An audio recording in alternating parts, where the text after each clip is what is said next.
Hello all my dear students. तो बेटा आज की इस क्लास में लोग बात करने जा रहे हैं second poem of your first right book which is fire and ice and poet of this poem is Robert Frost. इसको भी आप लोग याद कर लीजिएगा बिकॉज यहाँ से भी आपको एक नंबर देखने को मिलेगा।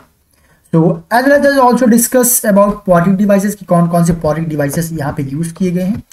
सो चलिए इस पोएम को हम लोग स्टार्ट करते हैं। Some says the world will end in fire, some says in ice, from what I have tasted of desire, I hold with those who favor fire। तो यहाँ पे स्टूडेंट्स पोएट का कहना कि मतलब ये कि जो दुनिया है ये दो तरीके से फिनिश हो सकती है। पोएट का यहाँ पे मानना है, पहले तो वो जो लोगों का कहना है उस पर यहाँ पे एक्सप्लेन करते हैं कि सम सेज कुछ लोग का कहना है कि द वर्ल्ड जो संसार है विल एंड खत्म हो जाएगा किससे? इन फायर, आग की वजह से। तो एक्चुअल में यहाँ पे बेटा आग का मतलब यहाँ पे आग नहीं है, यहाँ पे आग सिंबॉलिक मीनिंग इसका क्या होगा? डिजायर। तो पोएट का यहाँ पे कहना यह कि बहुत से लोग क्या कहते हैं, ये लोगों का मानना भी, पोएट अपनी ओपिनियन यहाँ पे नहीं दे रहे, इस बात को जरूर ध्यान दीजिएगा। तो पोएट का कहना है कि बहुत से लोग का मानना है कि ये जो दुनिया है किसकी वजह से फिनिश होगी? फायर, यानी कि डिजायर की वजह से। डिजायर का मतलब क्या होगी? आपने देखा होगा इस पूरी दुनिया में सब लोग की डिजायर है और वो डिजायर को पूरा करने के लिए लोग किसी भी लिमिट तक चले जाते हैं, करप्शन की हर एक लिमिट को वो क्रॉस कर जाते हैं। तो यहाँ पे वही कह रहे हैं कि चूंकि डिजायर की कोई भी लिमिट नहीं है और डिजायर की वजह से ही आज दुनिया यहाँ पे आ गई। आप देखिए इतना ज्यादा पॉपुलेशन हो गया है, पोल्यूशन हो गया है, कई प्रकार की प्रॉब्लम्स क्रिएट हो रही हैं just because of what? Desire. क्योंकि लोग अपने डिजायर को पूरा करना चाह रहे हैं, उसकी वजह से नेचर के साथ क्या हो रहा है उसका असर किसी के ऊपर नहीं पड़ रहा। तो वही वो कह रहे हैं कि पहली चीज तो दुनिया अगर खत्म होगी तो किससे खत्म होगी? फायर, यानी कि लोगों के डिजायर की वजह से।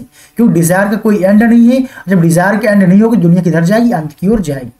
And some says in ice, और यहाँ बेटा आइस का मतलब है हैट्रेड, नफरत की वजह से। और दूसरा अगर दुनिया खत्म होगी तो किसकी वजह से? नफरत, कि लोग एक दूसरे से नफरत करते हैं, एक दूसरे को अबॉलिश करना चाहते हैं, एक दूसरे को खत्म करना चाहते हैं, उनसे आगे निकलना चाहते हैं, उनका दमन करके। तो जो नफरत है उसकी वजह से दुनिया क्या होगी? From what I have tested of Dzire. But यहाँ पे पोएट आगे क्या करें, अभी देखिए उन्होंने जो पहले बात किया, पहले दो लाइन में तुमका ये कहना कि ये लोगों का मानना है कि दुनिया किसकी वजह से खत्म होगी? पहला ये खत्म होगी डिजायर की वजह से और दूसरा खत्म होगी किसकी वजह से? नफरत की वजह से। बट वो कहते व्हाट आई हैव टेस्टेड, जो मैंने अनुभव किया, जो मेरा मानना है कि दुनिया को अगर खत्म होना होगा तो किसकी वजह से खत्म होगी? सबसे पहले वो डिजायर की वजह से खत्म होगी। लोगों की जो डिजायर है उसकी कोई लिमिटेशन नहीं है, उसकी वजह से खत्म होगी। And I hold with those who favour fire, तो इस बात में मैं उन लोगों के का साथ दूंगा, उन लोगों के साथ में खड़ा हूं जो लोग ये कहते हैं कि दुनिया किसकी वजह से फिनिश होगी? फायर की वजह से खत्म होगी, यानी कि डिजायर की वजह से खत्म होगी। मैं उन लोगों के ओपिनियन को, मतलब उनके ओपिनियन में मेरी ओपिनियन क्या होगी? शामिल होगी, यानी कि मैं उनकी बात से सहमत हूं कि वाकई में दुनिया का अंत होगा तो किसकी वजह से? डिजायर की वजह से। लोगों के डिजायर का कोई अंत नहीं होगा, इस तरह से नेचर धीरे धीरे क्या होगा? डिस्ट्रॉय हो जाएगा और दुनिया अंत की ओर चली जाएगी। लेकिन हाँ, बट इफ, लेकिन यदि, it had to perish, perish करने में फिर वो क्या हो? समाप्त होना, खराब होना, बेसिकली पेरिश का मतलब होता है। बट यहाँ पे खत्म होना, अगर दुनिया को दोबारा खत्म होना हुआ, पहली बात तो पहली बार दुनिया किस वजह से खत्म होगी? फायर की वजह से, डिजायर की वजह से। और अगर दुनिया को दोबारा खत्म होना हुआ देन आई थिंक, मेरा मानना है, I know enough of hate, जो हेट है वो नफरत है वो पर्याप्त होगी दुनिया को खत्म करने के लिए। सिंपली अगर जैसे देश है, कंट्रीज आपस से नफरत करते हैं, एक दूसरे को खत्म करने की, डिस्ट्रॉय करने की प्लानिंग बनाते हैं सिंपली, तो इससे क्या होगा? नफरत भी क्या होगा? एक रीजन होगा इस दुनिया के खत्म होने का। बट प्रायोरिटी वो किस चीज को देते हैं? Desire. Why desire? Because everything, the root of all problem is what? Dzire.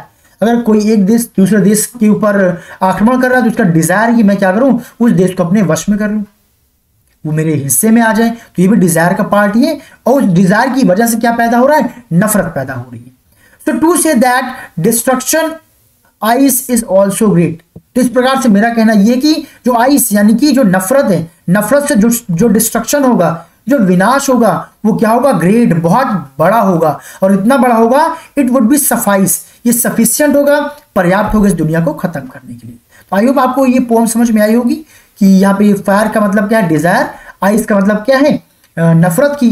पहली चीज लोगों को क्या कहना है कि दुनिया फायर और आइस से खत्म होगी, यानी कि डिजायर और नफरत से वो फिनिश होगी, यानी कि हैट्रेड से फिनिश हो सकती है।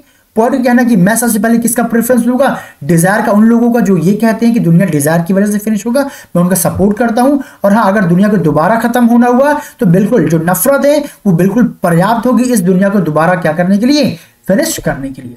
So with this explanation of this poem has been done. Now dear students, now we will talk about what are the poetic devices has been used here. So पहले यहाँ पे हम लोग राइमिंग स्कीम की बात कर लेते हैं। तो यहाँ पे आप देखिए फायर, डिजायर, फायर एंड ये सारे क्या हो रहे हैं यहाँ पे, साउंड्स यहाँ पे मिल रहे हैं। तो इसको हम देख लेते हैं, इसके नेमिंग हम यहाँ पे कर लेते हैं डियर स्टूडेंट्स। तो फायर को यहाँ पे हम क्या बोलेंगे, ए कह सकते हैं। आइस, चूंकि इन दोनों का साउंड डिफरेंट डिफरेंट है, so it will be b. देखिए डिजायर एंड फायर ये मिल रहा है तो ये भी बी हो जाएगा, और फिर से फायर है तो फिर से बी हो जाएगा। यहाँ पे देखिएगा twice, ice and twice rhyming scheme मिल रही है।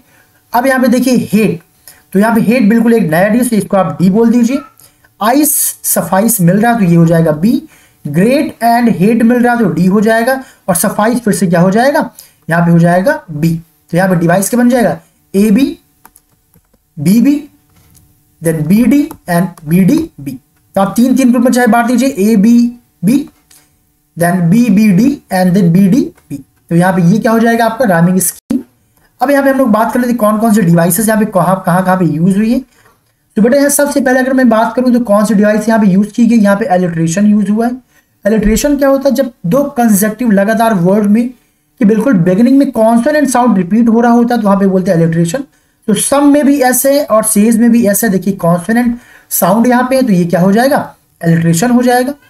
ऐसे यहाँ पे देखेंगे, यहाँ पे एनाफोरा भी यूज हुआ है। एनाफोरा क्या होता है, जब किसी भी पोम की जो दो लगातार लाइनें हैं वो सेम वर्ड से स्टार्ट हो रही होंगी तो वहां पे आप क्या बोलेंगे, यहाँ पे एनाफोरा। तो यहाँ पे देखिए सम एंड सम, तो यहाँ पे ये दोनों किससे स्टार्ट हुए हैं, सम से स्टार्ट हुई है, सेम वर्ड से स्टार्ट हुआ है तो यहाँ पे बेटा क्या हो जाएगा, यहाँ पे हो जाएगा एनाफोरा। प्लस यहाँ पे इंजैम्बमेंट भी है। इंजैम्बमेंट बेसिकली क्या होता है, जब कोई एक पार्टिकुलर सेंटेंस किसी पोम में 2 से 3 लाइनों में कंटिन्यू होता है बिना किसी पंक्चुएशन मार्क को यूज किए। तो यहाँ पे देखिए टू से दैट, ये एक लाइन यहाँ पे कॉमा वगैरह कुछ भी यूज नहीं हुआ है, यही लाइन यहाँ पे कंटिन्यू है, ये जाके तीसरी लाइन में फिनिश हुई है तो यहाँ पे इंजैम्बमेंट भी है। अब यहाँ हम लोग बात करते हैं एजोनेंस की। तो एजोनेंस बेसिकली क्या होता है, एजोनेंस बेटा वहां पे होता है जब किसी पार्टिकुलर लाइन में वॉवेल साउंड वर्ड में कहीं भी क्या हो रहा होता है, रिपीट हो रहा होता है तो वहां पे क्या बोलेंगे, एजोनेंस बोलेंगे। और कॉन्सोनेंस क्या होता है, कॉन्सोनेंस वहां पे होता है जहां पे कॉन्सोनेंट साउंड क्या होता है, वर्ड्स में रिपीट हो रहा होता है। तो यहाँ चलिए हम देखते हैं एजोनेंस कहाँ पे। तो यहाँ पे देखिए अगर मैं एजोनेंस की बात करूं तो आप कह सकते हैं कि एजोनेंस यहाँ पे यूज हुआ है the word from what I have tested of desire. तो आई होल्ड विद इन, यहाँ पे देखिए within those whose favour, यहाँ पे देखिए ओ साउंड बहुत ज्यादा प्रोमिनेंट देखिए है, ओ साउंड बार बार रिपीट हो रहा है तो यहाँ बेसिकली आप क्या बोल सकते हैं, यहाँ पे क्या है, एजोनेंस साउंड रिपीट हुआ है, एजोनेंस डिवाइस यूज हुआ है। प्लस कॉन्सोनेंस की बात करें तो विद में भी देखिए द साउंड आया है और दोज में भी द साउंड आया है, तो इन दोनों में कौन सा डिवाइस यूज हुआ है, कॉन्सोनेंस साउंड यूज हुआ है। तो यहाँ पे कौन सा डिवाइस हो जाएगा, कॉन्सोनेंस हो जाएगा। तो आई होप डियर स्टूडेंट्स आपको एक्सप्लेनेशन समझ में आया होगा। आई हैव ट्राइड कि डिवाइसेस और एक्सप्लेनेशन दोनों आपको कम से कम समय में आपको बता सकूं। फिर भी कई बार कोई डाउट आता है, then put your comments, put your drop your comments, problems, confusion in comment section. Definitely I will give you solution in my upcoming videos. Thank you so much everyone. See you soon in the upcoming video. Thank you.